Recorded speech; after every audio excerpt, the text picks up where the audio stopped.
Hola, buenos días.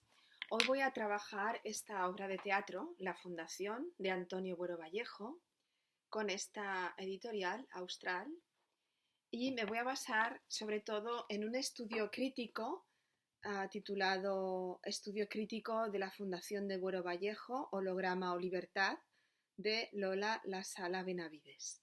Sobre todo, muchos aspectos que voy a comentar están extraídos de este ensayo, de este estudio, que lo recomiendo bastante. Bien, para empezar a trabajar esta obra, me gustaría empezar por una cita que hay un momento determinado que dice Asel, uno de los personajes importantes de la obra. Dice: te degüellan por combatir la injusticia establecida, por pertenecer a una raza detestada. Acaban contigo por hambre si eres prisionero de guerra, o te fusilan por supuestos intentos de sublevación. Te condenan tribunales secretos por el delito de resistir en tu propia nación invadida. Te ahorcan porque no sonríes a quien ordenas sonrisas, o porque tu Dios no es el suyo, o porque tu ateísmo no es el suyo. A lo largo del tiempo, ríos de sangre, millones de hombres y mujeres. Bien, fijaos, esta es una cita importante que dice Asel en el momento en que Tomás descubre la realidad. Entonces, antes de empezar con el análisis, me gustaría comentar para vosotros, como siempre, que lo importante es la lectura de la obra.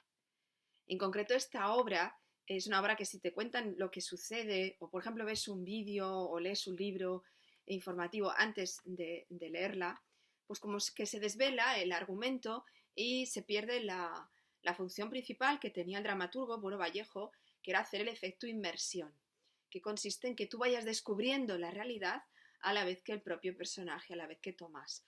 Por tanto, es muy importante que previamente leáis la obra con atención, o incluso si podéis verla en representación, mucho mejor, antes de que os digan cualquier cosa sobre ella. Por tanto, parto de la base de que veis este vídeo habiendo hecho la lectura. Bien, confiando en que esto sea así, hay un momento en la segunda parte donde Tomás descubre que en realidad no está en una fundación, sino que dice: estamos en la cárcel. Y le responde a Sel: ¿por qué? Dilo tú, dice. No, tú. Es que no lo recuerdo bien todavía. Bien, este todavía nos sitúa en que ya lo irá recordando. Recordará poco a poco que no está en esa fundación maravillosa que él se ha inventado, sino que está en la cárcel.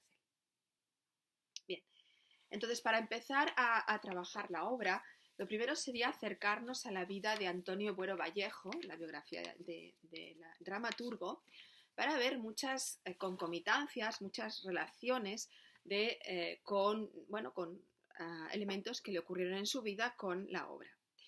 Buero Vallejo nació en Guadalajara en 1916. Su padre era militar y enseñaba en la Academia de Ingenieros. Buero se aficionó pronto a la lectura en la gran biblioteca paterna y también a la música y a la pintura. Esto va a ser algo que nunca le abandonará. Su padre le llevaba a ver funciones de teatro y a los 9 años ya dirigía representaciones en un teatrillo de juguete. Él siempre estaba interesado por cuestiones filosóficas, científicas, sociales. Ingresó en la Escuela de Bellas Artes de San Fernando. Fijaos que él va a hacer Bellas Artes y también no deja de asistir al teatro y ser un apasionado de la lectura. Estos son, desde luego, elementos que van a estar en la fundación. Cuando comienza la guerra civil, quiso alistarse como voluntario, pero su padre se lo impidió. El padre, que era militar, fue detenido y fusilado por los republicanos. Va a ser como el primer fusilamiento que él vive de cerca. Después, él más tarde pasará un mes en un campo de concentración. Él estaba afiliado al Partido Comunista, era defensor de la República. Pero lo más importante es que fue detenido en 1939 y condenado a muerte junto a otros compañeros. Delito, pues adhesión a la rebelión. Fijaos, tras 8 meses se le conmutó la pena por 30 años de cárcel. Esto así igualmente también le va a pasar a Miguel Hernández. Él pasará por diversas cárceles, en una de ellas hará un famoso retrato de Miguel Hernández, muy, muy conocido, y también ayudó a un intento de fuga con otros compañeros. Finalmente salió del Peñal de Ocaña en libertad condicional en 1946 y fijará su residencia en Madrid. Todo estas circunstancias tan adversas las va a plasmar en su teatro. Su primer drama era Sobre la ceguera, en la ardiente oscuridad, al que siguió Historia de una escalera, que le consagró realmente en la crítica. Incluso escribió un alegato contra la tortura, la doble historia del doctor Balmy. También escribió El tragaluz, etc. Fue miembro de la Real Academia y también se le fue otorgado el premio Cervantes en 1986. Bueno, morirá en Madrid en el 2000 a los 83 años de edad. El teatro de Buero es un teatro comprometido, es un teatro que denuncia el tema de la guerra, también sus consecuencias, y cómo es algo que afecta al ser humano de manera que no solo una pobreza económica, sino también una miseria moral en el ser humano, ¿no? Las consecuencias de esta lucha.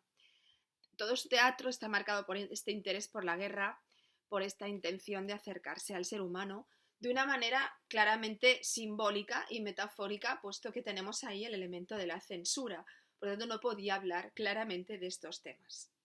Esta vida política y social sabemos que está centrada en los años 70, una fuerte dictadura. En España está instaurada la pena de muerte, se producen ejecuciones constantemente.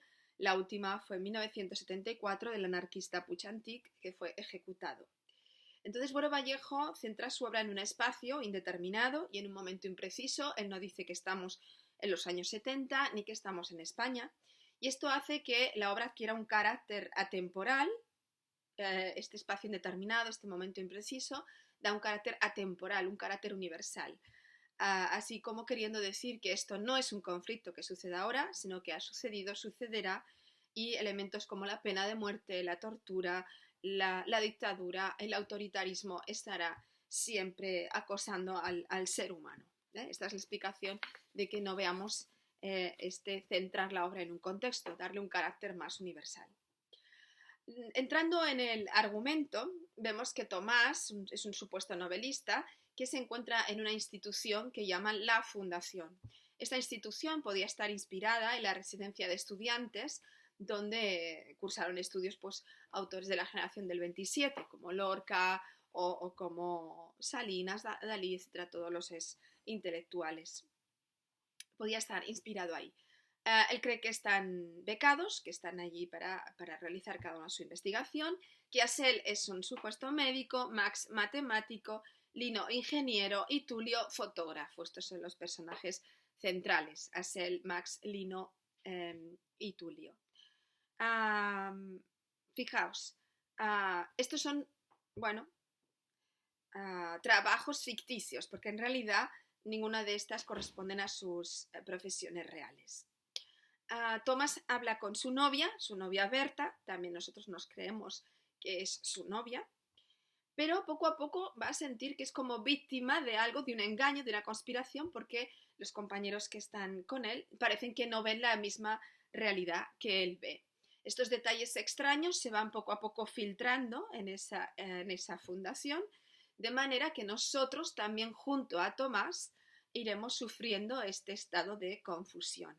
Esto veremos más adelante, que se llama efecto inmersión, pero hablaré de él en otro vídeo. Los primeros elementos extraños que observamos es este hombre llamado el hombre, sin nombre propio, con el que Tomás trata de hablar, pero este hombre ni se mueve, ni come, ni bebe. Esto es una cosa extraña. Por otra parte, elementos extraños también es un mal olor que hay en esa habitación, que Tomás atribuye a una avería en el baño. Y otro elemento es que ve que el encargado cierra la puerta con llave. Esto evidentemente no pasa en una residencia, ¿no? En una fundación. Bien, el primer shock, dijéramos, que tendremos es el descubrimiento de que este hombre no está enfermo, sino que lleva ya 6 días muerto. Así conoce, de alguna manera, Tomás, una primera verdad, un primer contacto con la verdad. La segunda parte ya sí que asistimos claramente a esta revelación de la verdad. No es una fundación, no es un lugar maravilloso donde están, sino que son presos que sufren una persecución política por haber tenido esas ideas, por haber repartido unas octavillas y que están condenados a muerte por un régimen totalitario. Y sus profesiones reales son otras. De manera que están en la cárcel. Esa habitación se acaba convirtiendo en una fría celda de una cárcel, pero además en la espera de ser ejecutados. El pasado que tortura a Tomás y que es causa de que se haya inventado esa fundación, ese espacio imaginario, es un pasado bien distinto. En ese pasado, Tomás desvela que sufrió represalias severas, que sufrió tortura y fruto de esto tuvo que delatar a sus compañeros y esa autoculpabilidad le hizo intentar suicidarse. Ahora desean salir de esa situación porque Hassel revela que han trazado un plan de fuga que consistiría en cavar un túnel desde las celdas de abajo de castigo para ir hacia la libertad. En ese más adelante también Hassel confiesa que él también tuvo que soportar la tortura y que como le sucedió a Tomás, fue un traidor, reveló también la culpabilidad de sus compañeros y quizá eso provocó su detención. Pero esa locura ya veremos que poco a poco se convierte para Tomás en un fingimiento para intentar liberarse. El final, del cual hablaremos, plantea dos alternativas: o realmente ejecutan a estos prisioneros o los llevan a las celdas de castigo, con lo cual quizá tengan la opción de escaparse. La obra sabéis que acaba con que esa cárcel vuelve a ser de nuevo una fundación donde entran nuevos habitantes. Vamos a ir un poquito por partes, sobre todo centrándolo entre la diferencia entre la primera parte, con los cuadros que presenta, y la segunda parte.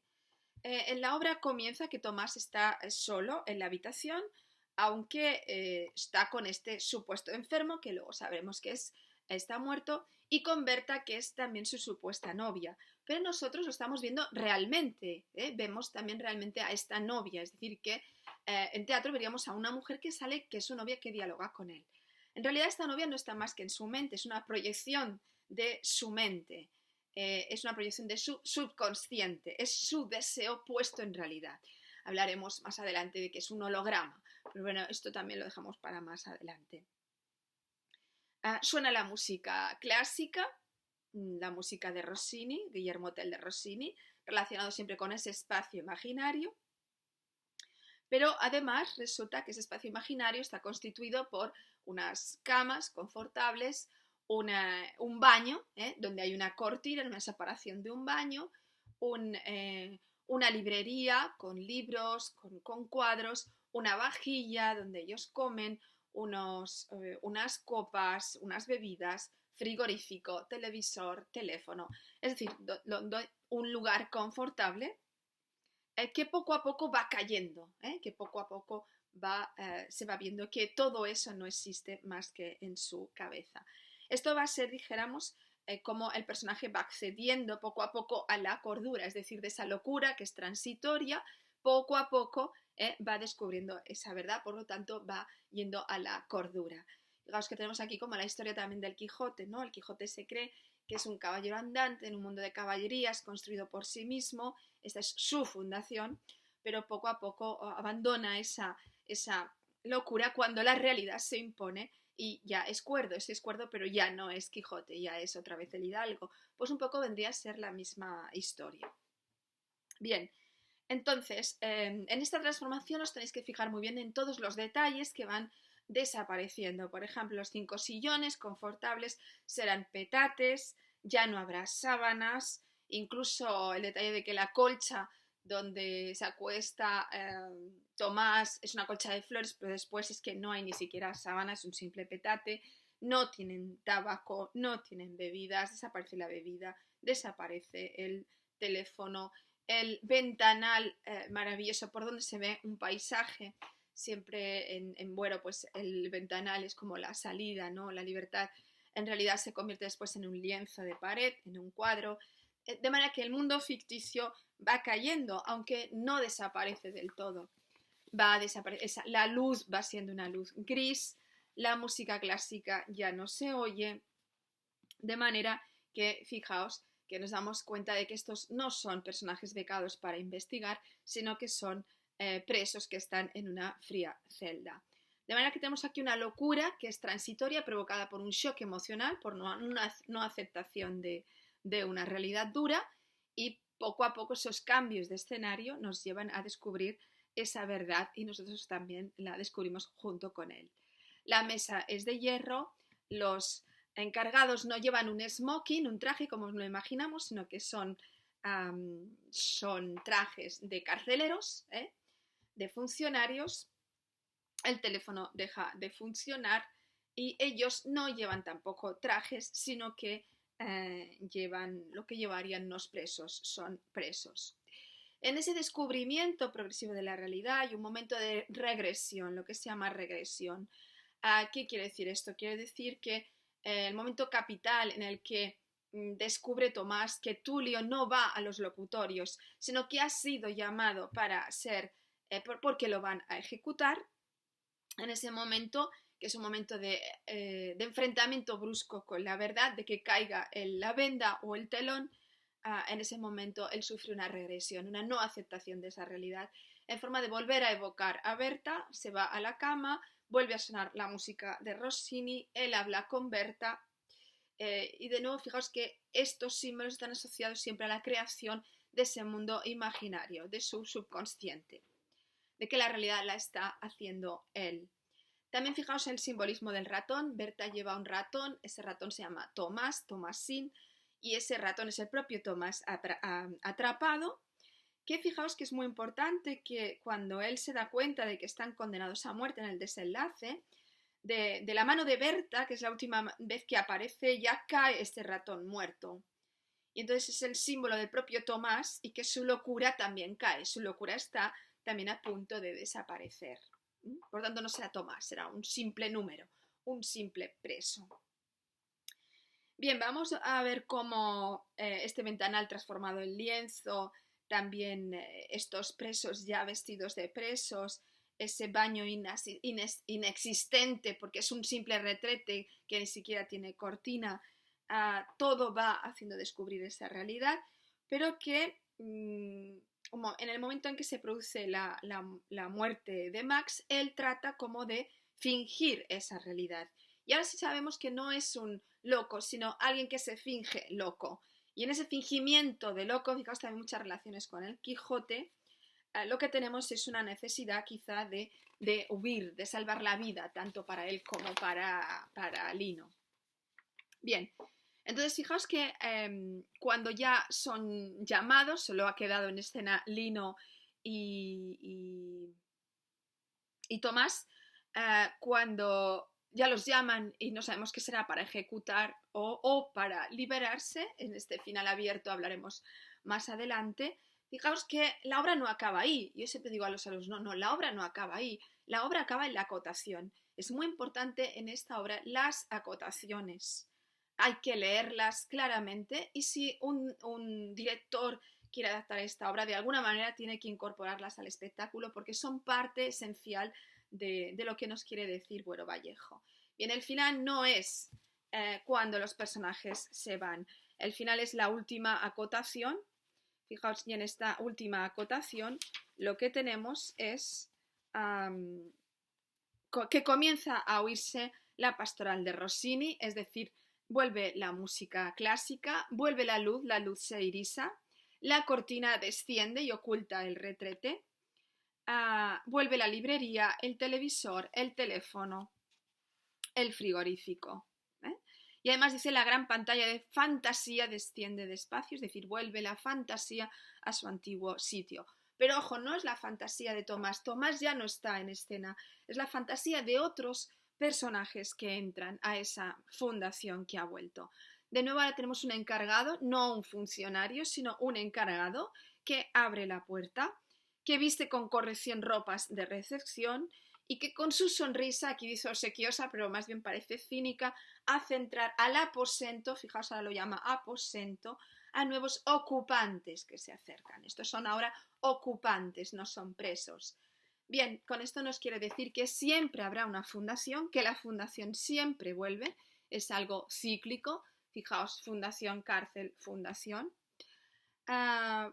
Porque lo que hace bueno es prevenir al espectador de que siempre hay fundaciones que acechan en la realidad extrateatral, que nosotros podemos salir de nuestro aparente estado de confort y dar en una fundación, y dar en una cárcel, o a lo mejor la cárcel la llevamos nosotros mismos, o la cárcel es la propia sociedad que nos inventa ese mundo confortable que un día caerá.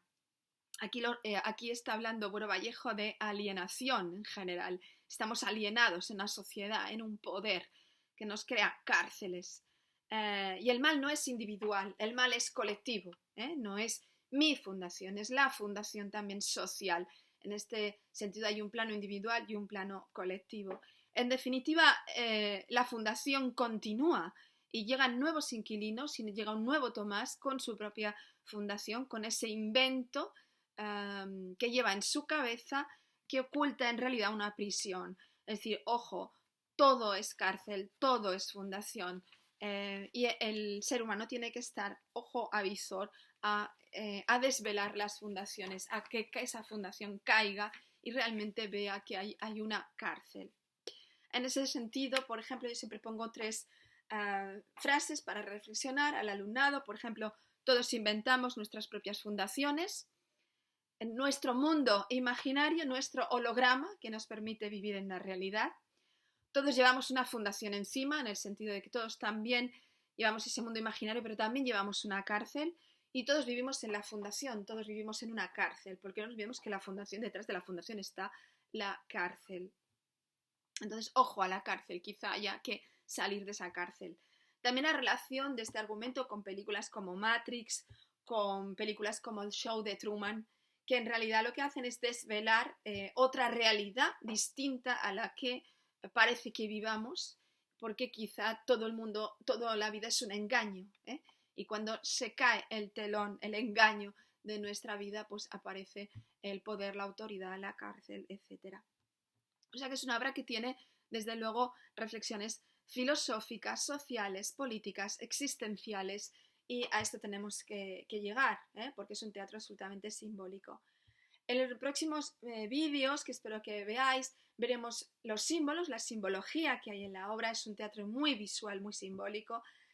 También lo que significa la metáfora de la fundación, los hologramas. Entonces quedan muchas cosas por hablar, pero espero que me sigáis en próximos vídeos y poco a poco nos acerquemos a esta gran obra que sigue absolutamente de actualidad, porque fijaos en la modernidad de este teatro que hizo Buero Vallejo.